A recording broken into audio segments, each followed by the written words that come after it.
যদি বলে ছেলে সরকারি চাকরি করে কিন্তু দাঁড়িয়ে মতে বলে ও আমার মুখী মতে মুতুক, এই মাল লাগবে। আমাদের বউরা হেইদা আমরা যে গেলাসে পানি খাই আল্লাহর কিরে ও গেলাসে জীবনে মুখ দেয় না। এই দেখো ডোলা খইনি এমন কায়দায় মলতেছে জিবরাইলি চোখ হলুদ হয়ে যাবে। কিরাম মুখী না দিলে এক্ষুনি প্রমাণ হয়ে যাবে। দেখো আপনার মেয়ের বিয়ে দেবেন, আপনার বোনের বিয়ে দেবেন। এখন মেয়ে দেখতে গেছেন কোথায়? বিশিবপুরে, বাহাদুরপুরে গিয়ে ছেলে দেখতে গেছেন, মেয়ের বিয়ে দেবেন। গিয়ে ছেলের প্রথম প্রশ্ন কি করি?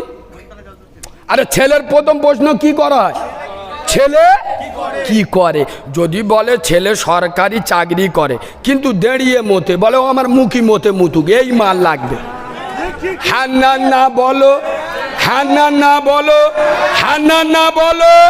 আরো যদি বলে উলুবেড়িয়ায় ছেলের 4টে দোকান আছে, 6টা লরি আছে, বলে এই মাল তো খুঁজ দিস গো। আর এরা যদি মুসলমানের ছানা হতো, এরা যদি মুসলমানের বাচ্চা হতো, এরা যদি প্রকৃত উম্মতে মুহাম্মাদি হতো, এরা যদি আল্লাহর রুজির মালিক অন্তর দিয়ে বিশ্বাস করত, এদের প্রথম প্রশ্ন করা উচিত ছিল ছেলেটা নামাজ পড়ে কিনা। কারণ যে নামাজি হবে আমার পৃথিবীর সব থেকে বড় খাদ্যমন্ত্রী আল্লাহ ওয়াদা করেছে যারা নামাজ পড়বে 5টা পুরস্কার দেবো। কটা? 4টে বাকি মরণের পরে দেবো, তোদের ভালো হবে। 1টা নগদ দেবো, 1টা নগদ দেবো। নামাজ পড়তে যাবি হাতে দিয়ে দেবো নগদ। নগদ কি? নামাজিকে রুজির পিছনে ছুটতে হবে, আমার রেজেক নামাজির পিছনে ছুটবে। সুবহানাল্লাহ। আর আমরা যে কোয়ালিটির নামাজি, যারা পড়ে না বাদ দেন, যে কজন পড়ি ও সর্বনাশ। মসজিদে গিয়ে মাঝে মাঝে দেখি তো নিয়ত বেঁধে পাকার দিক থেকে কেউ। আরে হ্যাঁ না না, এই বাবু বিড়ি খেয়ে মসজিদে গিয়ে নামাজ পড়তে ছা ছা ছা ছা কথা বলে।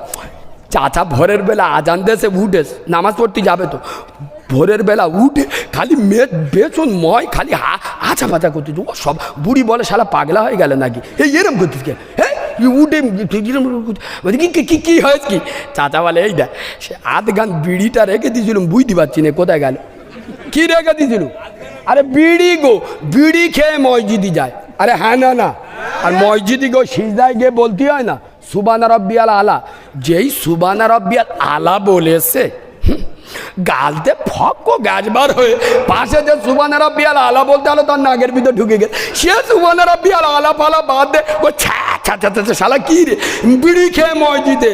আরে হ্যাঁ না না, হ্যাঁ না না। এই শোনেন আব্বা, কাঁচা পেঁয়াজ খেয়ে মসজিদে যাওয়া যায়? কাঁচা রসুন খেয়ে মসজিদে যাওয়া যায়? তা তুই মাল কিরাম নামাজি বিড়ি খেয়ে মসজিদে গেলি? আল্লাহ বলেছে রুজি দেবো, ফেরেশতারা রুজি নিয়ে এসে চাচা নামাজ পড়ে সবের লেবেস, একটা পা মসজিদি একটা পা মসজিদের বাইরে, ব্যাস বিড়ি জ্বালানো শুরু হয়ে গেল। ফেরেশতা ফিরে চলে গেল। আল্লাহ বলে কেন এই ফিরে আইস কেন?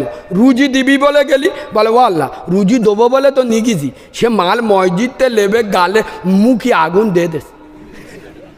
কি দে দে?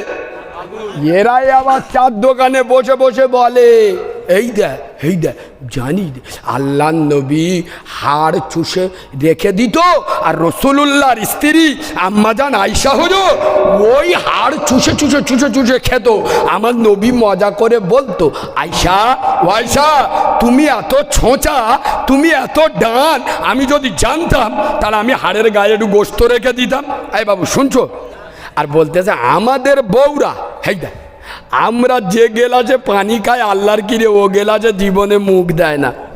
হ্যাঁ না না, তা দেবে কি কো? শালা বিড়ি সিগারেট পান মিমল খেয়ে কালতে ভক ভক গ্যাস বার হচ্ছে আল্লাহর কিরে বাপ। এই দেখো ডোলা খইনি এমন কায়দায় মলতেছে জিবরাইলি চোখ হলুদ হয়ে যাবে।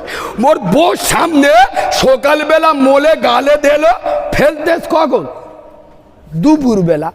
ঘরে এসে ওর বউর সামনে হাক করে একদম ঠোঁটে মাল বার করে ফেললে, তা সে তো দেখতেছে ওই জিনিস। তোমার মুখের মাল খাবে?